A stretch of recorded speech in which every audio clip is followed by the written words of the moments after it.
My friends, I want to talk to you today very simply about government. We need to use diplomacy and build international consensus to resolve our problems whenever possible.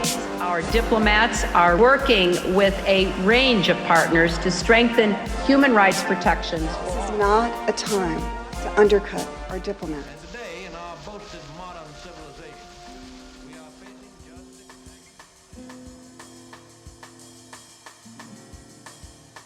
Hello, and welcome to Diplomatic Immunity. I'm Kelly McFarland, Director of Programs and Research at the Institute for the Study of Diplomacy at Georgetown University. If there's one defining feature in the Biden administration's grand strategy, it's the global competition between democracy and authoritarianism. According to the Economist Intelligence Unit, more than a third of the world's population live under authoritarian rule, while just 6.4% enjoy a full democracy, and democracy continues to be in decline. The pandemic has not helped. At the heart of authoritarian regimes is the rot of corruption. Unfortunately, corruption plagues many democratic systems too, and increasingly so. The latest Corruption Perceptions Index, known as the CPI, from Transparency International, one of the world's leading anti-corruption organizations, painted a grim picture of global corruption. More than two-thirds of countries score below 50, the index reported, with 100 being the top score. Nearly half of all countries have been stagnant on the CPI for almost a decade. These countries have failed to move the needle in any significant way to improve their score and combat public sector corruption.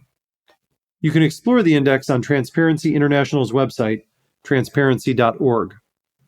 In this season of the podcast so far, we have examined key regional challenges facing the Biden administration as it enters its second year, with a focus on Latin America, Europe, Africa, and the aftermath of the U.S. withdrawal from Afghanistan, with the help of experts from the ISD and Georgetown School of Foreign Service communities.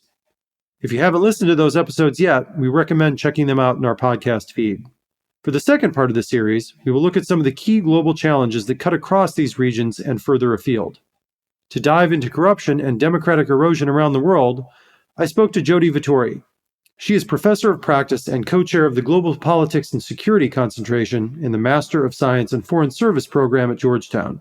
She is an expert on the linkages of corruption, state fragility, illicit finance, and U.S. national security.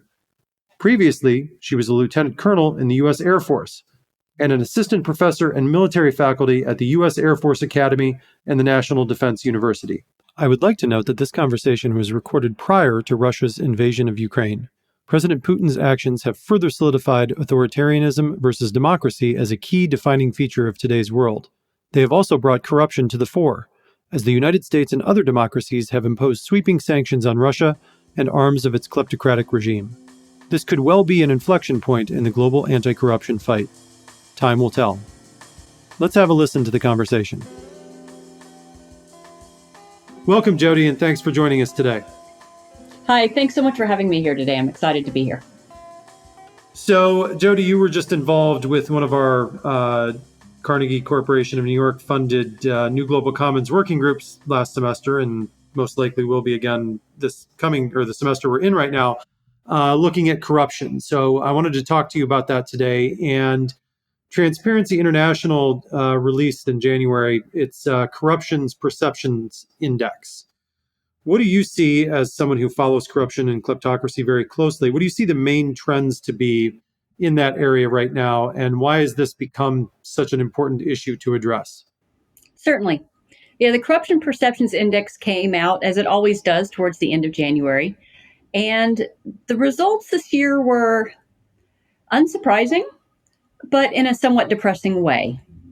So the countries at the top were the perennial countries at the top.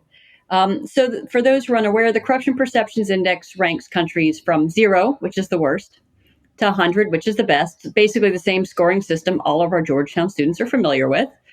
In this case, the highest grades were an 88, so if you think of it as a B+. And those countries were Denmark, Finland, and New Zealand, which are perennially at the top. Also coming out with a nice B grade of an 85 were Norway, Singapore, and Sweden. The bottom are also the sort of standard countries that we see at the bottom. So with a resounding score of 11 out of 100 is South Sudan is the most corrupt country in the world, according to the Corruption Perceptions Index methodology. Slightly above that, with lucky 13 score, is Syria and Somalia. Venezuela had a 14. 16 is Yemen, North Korea, and Afghanistan. And I will note that Afghanistan has stayed perennially right around 16 for over a decade. And so I really think that incredibly high level of corruption, getting a 16 out of 100 for over a decade, in, plus or minus a few points per each year. You really see that reflected in the role corruption played in the fall of Afghanistan this year. The United States was, I guess in some ways, it could be worse, is the way I would rank the United States. So the United States score has fallen, unfortunately, consistently since 2012. And the reason I bring up 2012 is that the Corruption Perceptions Index changed its methodology between 2011 and 2012. So you really can't judge scores prior to that. It's a different methodology.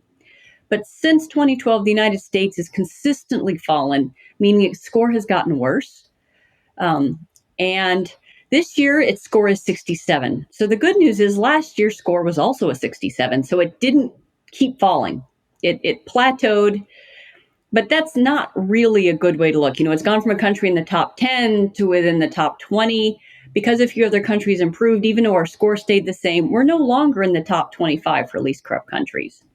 And I think you really see some of those corruption tensions being reflected in the United States right now as well, with some of its internal governance issues. The messy middle, if you will, if the top is mostly the same, the bottom stays more or less the same, then we've got this sort of messy middle, is really what's kind of a frustrating situation. Because as Transparency International points out, we're really, over the last decade, not seeing very many substantially improved countries over the last decade. And this is in spite of a really motivated population worldwide that is marching and advocating for change, for cleaner governance, for better transparency, for better accountability throughout the world.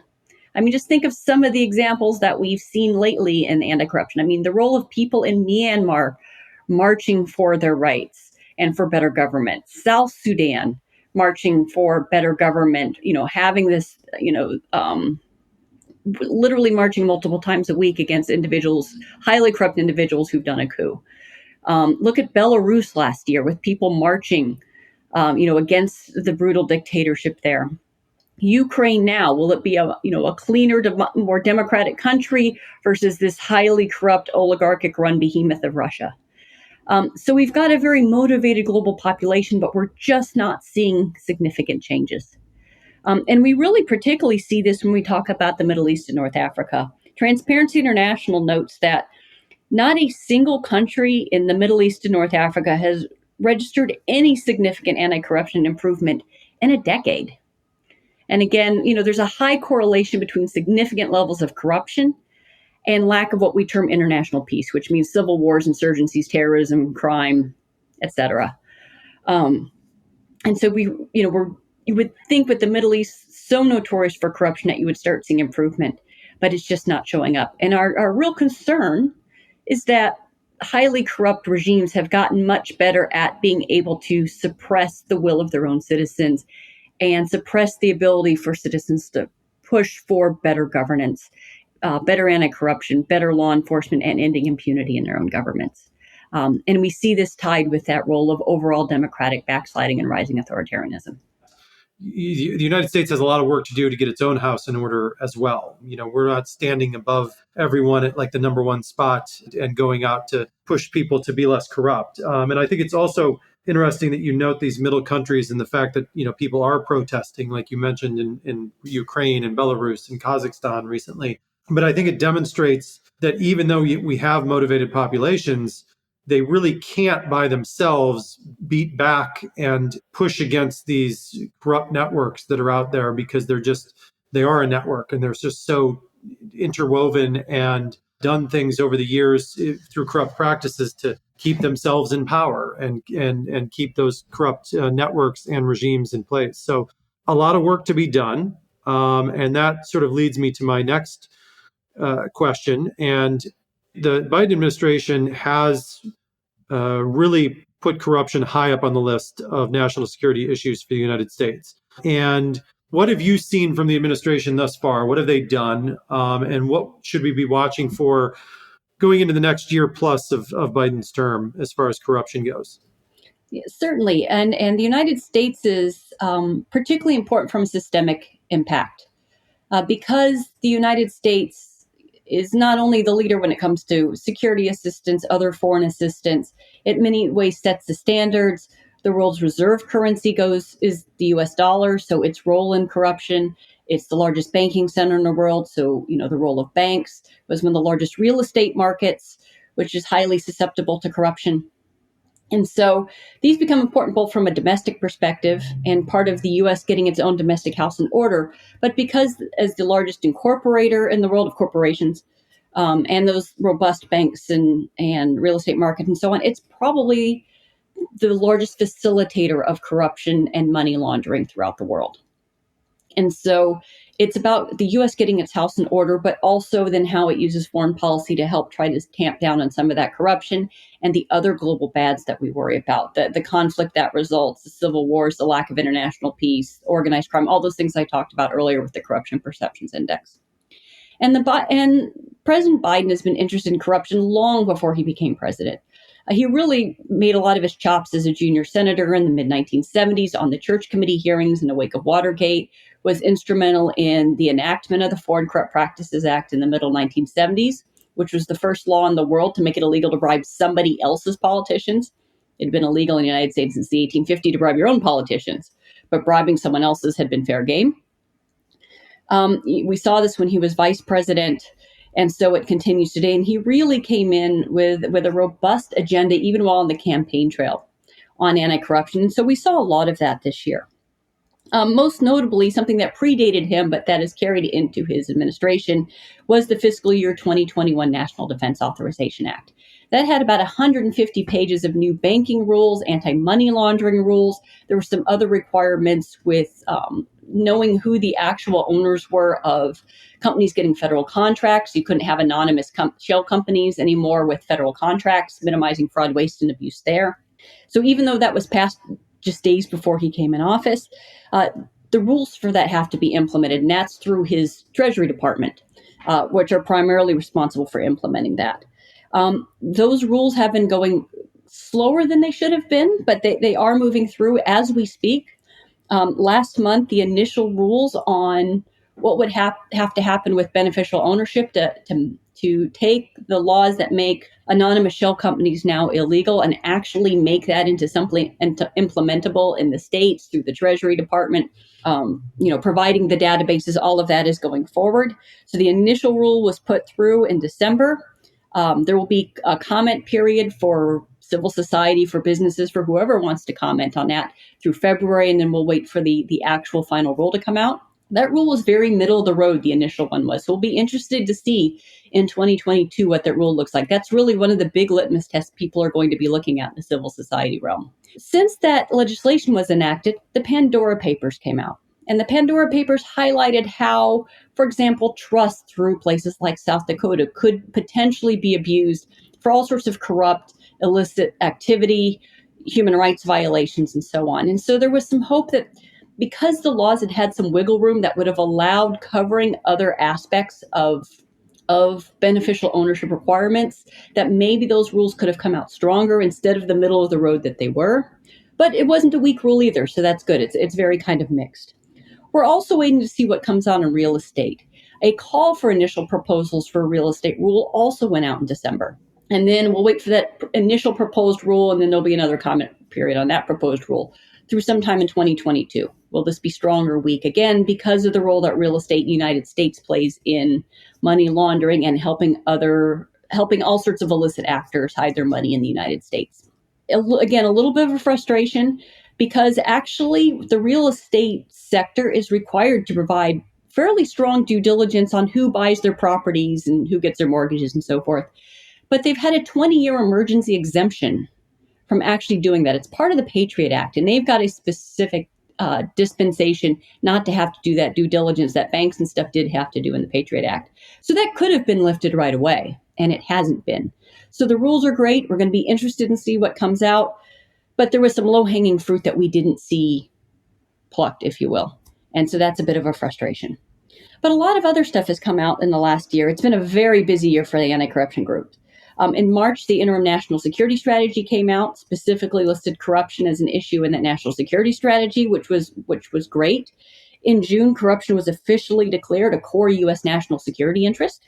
In December, the U.S. published its first ever U.S. strategy on countering corruption. So lots of the good sort of doctrinal and other frameworks that go out there. Also in December, there was the Summit for Democracy, where one of the pillars was corruption.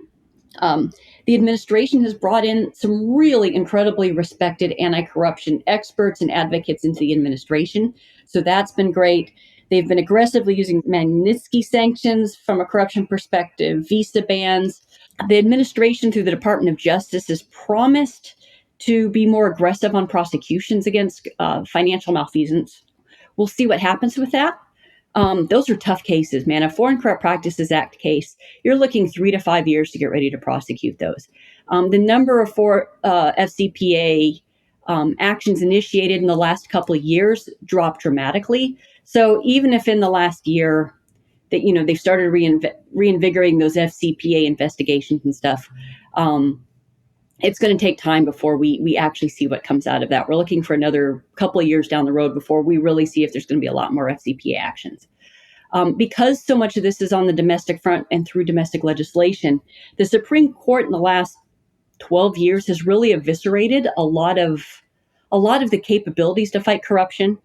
Citizens United in 2010 equated money with free speech, put them on equal par, or that money was a form of free speech. That made certain aspects of anti-corruption massively more difficult. It really shrunk some of that space for anti-corruption, good governance, campaign finance to really work the way legislation had intended it. And then 2016 with McDonnell versus the U.S., which really narrowed the definition of what is bribery or public corruption versus what's an official act of a politician in the United States. Again, it's made corruption convictions more difficult. A lot of highly corrupt politicians who had been convicted suddenly found those convictions overturned. All of that's made prosecutions that much more difficult. But acknowledging that, the Department of Justice seems to be focusing and using a lot more of money laundering laws to get around the fact that Foreign Corrupt Practices Act and other public corruption laws and regulations have been so constrained. They are using more anti-money laundering as kind of a workaround for that. And we do see that as well. And of course, the tax reform plans, the global taxes, are good. Taxes are not corruption. Tax avoidance is completely legal.